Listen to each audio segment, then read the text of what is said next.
સુરતના લિંબાયત વિસ્તારમાં આજે વહેલી સવારથી જ ભારે ટ્રાફિક જામના દ્રશ્યો સામે આવ્યા છે। મુખ્ય રસ્તા પર ટ્રાફિક જામ થતા અલગ-અલગ રસ્તાઓ પરથી આવતા લોકો અટવાયા હતા।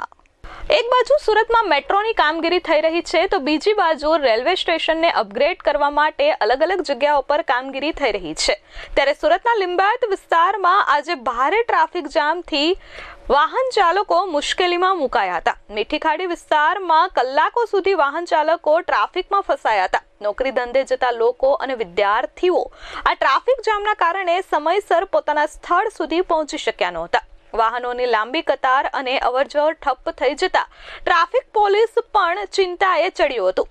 લોકોમાં આ ટ્રાફિકને પગલે રોષ, અસંતોષ અને ચિંતા જોવા મળી હતી। ટ્રાફિક પોલીસના પ્રયાસો છતાં સ્થિતિ સંપૂર્ણ નિયંત્રણની બહાર જોવા મળી હતી। મુખ્ય માર્ગ પર જ ભારે ટ્રાફિક જામ થતા અન્ય માર્ગોમાંથી નીકળવાના રસ્તાઓ બંધ થઈ ગયા હતા, જેને પગલે લોકોને ભારે હાલાકી ઊભી થઈ હતી। Bureau report S24 news, Surat.